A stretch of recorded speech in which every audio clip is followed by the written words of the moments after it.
నా పేరు ఆనంద్. తల్లిదండ్రులకి, పిల్లల ఆలోచనలకి మధ్య ఎప్పుడూ ఒక గ్యాప్ ఉంటుంది. మా నాన్నగారికి నాకు మధ్య జరిగిన ఒక సంభాషణని మీకిప్పుడు సీన్ రూపంలో చేసి చూపిస్తాను. ఓకే. Thank you. హాయ్ నాన్న. ఒక పాప, బాబు పుట్టగానే మీరు చాలా ప్రౌడ్‌గా, హ్యాపీగా ఫీల్ అవుతారు. తప్పులేదు. కానీ వాళ్ళతో పాటు వాళ్ళ ఫ్యూచర్‌ని కూడా కనేసినట్టు ఫీల్ అవుతారు ఎందుకు నాన్న? బాగా చదివే కుర్రాడు చదివే చదవాలా? స్పోర్ట్స్‌లో రాణించకూడదా? చదువురాని మొద్దు స్పోర్ట్స్‌లో మెడల్ సాధించలేడా? ఎప్పుడు చదువు జాబేనా? వేరే ప్రపంచం లేదా? చేయడానికి ఇంకేం లేవా? ప్రతి మనిషిలో ఒక టాలెంట్ ఉంటది నాన్న. అది గుర్తించి మీరు సపోర్ట్ చేస్తే అతను అందులో వృద్ధి చెందుతాడు.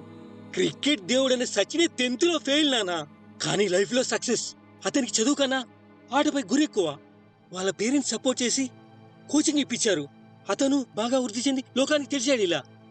అలాగే నాలో ప్రతి ఒక్కరిలో ఏదో ఒక టాలెంట్ ఉంటుంది. అది మీరు గమనించండి. క్రికెట్, స్పోర్ట్స్, డ్రాయింగ్ వాళ్ళకి ఏది నచ్చితే అది మీరు సపోర్ట్ చేసి ముందుకు నెడితే విజయాల కోసం వెనక్కి తిరిగి చూడాల్సిన పని లేదనా. విజయాలు వాటంతట అవే వస్తాయి. అది ఇష్టమైన పని కాబట్టి ఎంత కష్టమైనా ఫీల్ అవ్వరు. అదే ఇష్టం అసలు లేని పనిలో పడేశారనుకో, చిన్న పని కూడా చాలా కష్టంగా ఫీల్ అవుతారు నాన్న. నాకు యాక్టింగ్ అంటే చాలా ఇష్టం నాన్న. మీకేమో మీ జాబ్ చేయడం ఇష్టం. ఎప్పుడైనా దగ్గరికి తీసుకొని నాన్న నీకేది ఇష్టం అని ప్రేమగా అడిగారా? లేదు. మీకేది కావాలంటే అది ఆర్డర్ చేస్తారు. నాకు నచ్చింది నన్ను చేయనియండి నాన్న, చేయనియండి.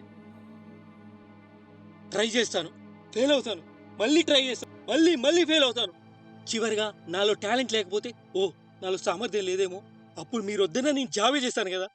అలా కాకుండా మీ చెల్లి కొడుకు జాబ్ వచ్చింది, అన్న కొడుకు అమెరికా వెళ్ళాడు, అది వాళ్ళకి ఇష్టమేమో నాన్న. ఇలా ఎవరితో పడితే వాళ్ళతోని కంపారిజన్ చేయకండి నాన్న. ఈ ప్రెజెన్స్ తట్టుకోలేకే స్టూడెంట్స్ చనిపోతున్నారు. ఈ కంపారిజన్లు ర్యాట్ రేసులు వద్దు నాన్న, వద్దు. లైఫ్ అనేది రేస్ కాదు నాన్న, రేస్ కానే కాదు. లైఫ్ ఒక లైబ్రరీలా కొత్త విషయం తెలుసుకోవాలనిపించే ఉత్సాహంలా ఉండాలి. ఎప్పుడు సరదాగా ఆడుకోవాలనిపించే అందమైన పార్కు లాగా ఉండాలి. కానీ నీలాంటి వాళ్ళు దాన్ని నరకంలో చేశారు, నరకంలో చేసేశారు నాన్న, నరకంలో పడేశారు. అమెరికా మనకన్నా ఎప్పుడు ఎందుకు ముందుందో తెలుసా నాన్న? అక్కడ ఎవ్వడికి నచ్చింది వాడిని చేయనిస్తారు, నచ్చినట్టు బతకనిస్తారు. నాకు నచ్చింది నన్ను చేయనియండి నాన్న, చేయనియండి. మిమ్మల్ని కన్విన్స్ చేయలేను నాన్న. ఒక 5-6 ఏళ్ల గ్యాపున భార్యాభర్తలే ఒక విషయంపై కన్విన్స్ అవ్వరు. మీకు నాకు జనరేషన్ గ్యాప్. నా ఆలోచనలు మీ ఆలోచనలు కలవు నాన్న, కలవు. చివరిగా ఒక మాట నాన్న, తల్లిదండ్రులు అనేవాళ్ళు పిల్లలకు దారులు చూపించాలి, ఉన్న దారులు మూసేయకూడదు నాన్న. అర్థం చేసుకోండి నాన్న, అర్థం చేసుకోండి ప్లీజ్ నాన్న.